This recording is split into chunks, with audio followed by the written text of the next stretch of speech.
For those of you who don't know me, my name is Terrence Young, and I teach English and writing. And I am speaking to you today specifically at the request of Mrs. Skinner, who asked me to reprise a talk I gave nearly 10 years ago in this chapel. Mrs. Skinner is the kind of person I find it hard to say no to simply because she gives so much of herself to others that to say no to her would seem churlish. That said, if this little speech bombs, we all know whose fault it is. The talk I gave back then was about love, and I gave it originally on Valentine's Day. But it's spring, at least the calendar says it is. So perhaps it's more appropriate to explore love now. Normally, I would not take the risk of speaking about love. It's a dangerous business. People who speak about love often get themselves killed.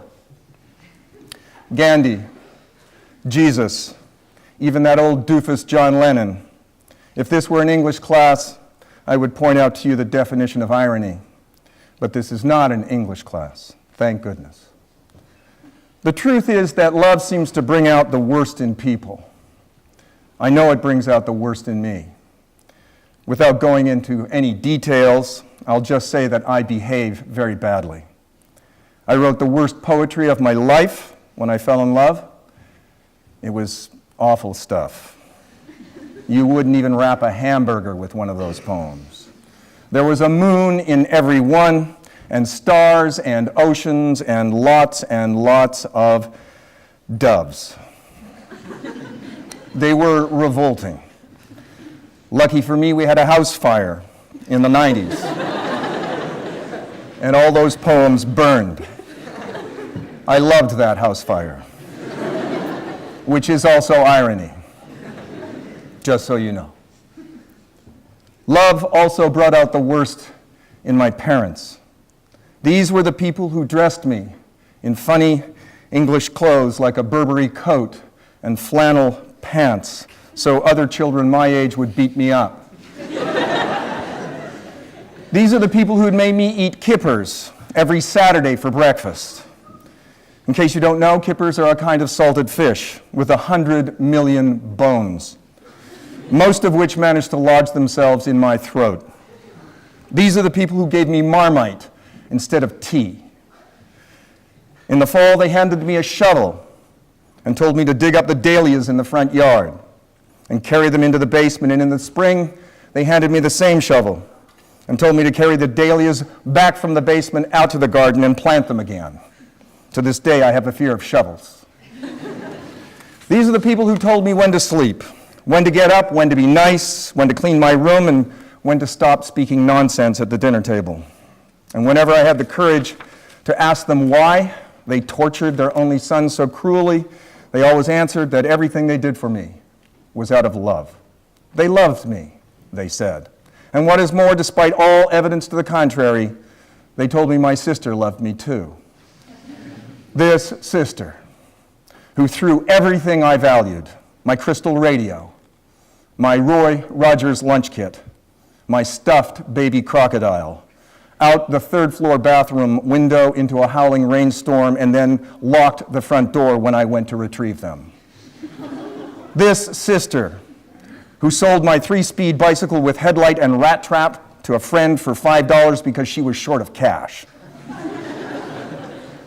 Well, if this was love, I wanted no part of it.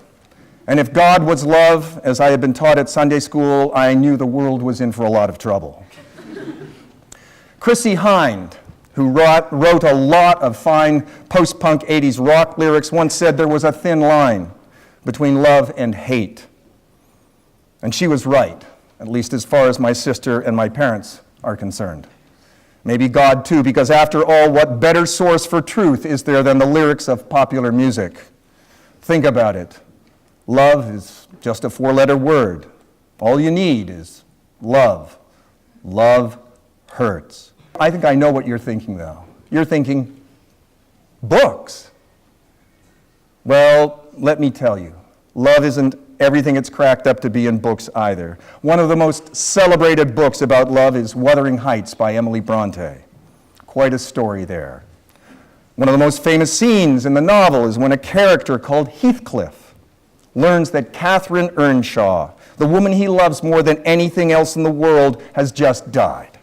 You'd sort of expect a man like that in a situation to be smitten with grief, speechless with sorrow at his loss. But no. Instead, he curses her corpse at the top of his lungs, calls her a liar, and wishes her nothing but torment and eternal unrest for having had the bad sense to leave him alone on this planet. And then he bashes his head against a tree until he's bleeding like a stuck pig. Yes, I know. Ha ha. Chrissie Hynde must have read that book is all I can say. Yes, I know what you're saying. That's all well and good, Miss Bronte, etc., blah, blah. But what about Shakespeare? Mr. Love himself. Mr. My mistress' eyes are nothing like the sun. Mr. Shall I compare thee to a summer's day? Mr. Much Ado About Nothing. He wrote about love, didn't he? Well, yes, he did. And people never fail to trot him out when they want to say something romantic. But for the life of me, I can't understand why. He's far worse than Chrissie Hynde and Wuthering Heights put together. The worst track record of anyone I know. Romeo and Juliet. Dead. Hamlet and Ophelia. Dead. Othello and Desdemona. Dead. Anthony and Cleopatra. Dead. I could go on. No wonder people get a little nervous when someone like Shakespeare starts talking about love. You just know something bad is going to happen. Shakespeare and love go together just about as well as the Alberta tar sands and the Easter Bunny. My personal feeling is that he didn't retire to Stratford, he just got the heck out of Dodge before somebody lynched him. Most people silly enough to talk about love usually spend a lot of time figuring out exactly what it is. They're another kind of scientist with their categories and subcategories and qualities and defining characteristics. Love scientists, I like to call them. For those people, there's love for parents and love for children and love for pets and love for snowy days when you don't have to go to school and love for garlic-stuffed olives and love for the way water dribbles out of your ear a couple hours after you've stopped swimming. All good love. But then there's the love some people have for pulling off their own scabs, or frying ants with a magnifying glass, or selling assault weapons to lunatics. Even the Bible gets into it. Love is kind, it says. Love doesn't envy. Love is not puffed up. Love does not behave badly. Whoops. Love thinks no evil. Love is not selfish. What a checklist. By the time a person gets finished, yes, I'm kind. No, I'm not envious. I don't think I'm puffed up. The person thereafter has slipped into the hot tub with somebody else. That's the problem with love. Nothing's simple about it. We don't get hot without cold. We don't get dry without wet. We don't get joy without sorrow. We don't get good without evil. Some would say we don't get God without the devil. I believe that's called the Manichaean heresy. And it was pretty popular for a while until the church at the time hunted down and killed all the people who believed in it. There's probably something ironic about a church of God hunting down and killing people. But sometimes irony is just a little too sad to think about. A while ago, I heard a Vietnam vet speaking on the radio. He was saying that if he had the chance to do it all over again, he would still go to Vietnam. Not because it was the right thing to do, or because he learned a lot about himself, or because he was a patriot, and patriots do what their country asks of them no matter what. No, he said he'd go back to Vietnam because of the unbelievably intense love he'd experienced there. The kind of love people don't get anywhere else. This was an intelligent man. He had a university education. He was over 60 years old and in full possession of his faculties. And yet he was willing to commit an entire nation to an unjust and undeclared war in which American soldiers died along with an untold number more of Vietnamese civilians because it was a good place to get some seriously decent love. He's worse than a lot of the junkies I've known. I don't think any of those people would napalm a village just to get some heroin. No wonder we kill people who talk about love. So rather than love, let me speak of the virtues of an often overlooked emotion, like. I cannot speak too highly of like. One of my favorite authors, Lori Moore, published a collection of stories called Like Life. The title derives from a character who declares she has a like life, not a love life. May I suggest that if we all liked each other, this planet would be a far better place? People who like each other don't pester each other with annoyingly emotional phone calls at 3 a.m. People who like each other don't write really bad poetry about it. People who like each other don't become stalkers. Why would you stalk somebody you simply like? People who like each other don't need the millions of tranquilizers, antidepressants, and mood inhibitors that keep them slaves to multinational pharmaceutical companies. And people who like their country will never go so far as to run off to some foreign land to kill and die for it.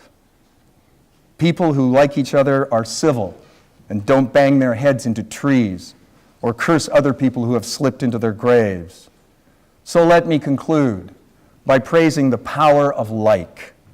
In this sad and rainy season of spring where people across the world are drawn almost against their will to bouquets of flowers, to terrible rhyme schemes, and to unbelievably depressing movies like Love Story, which no human anywhere should ever be forced to watch, let me urge you, get out there, like somebody, sing some new songs. Like is a many-splendored thing. Like is also a 4-letter word. She likes you. Yeah. Yeah. Yeah. Thank you.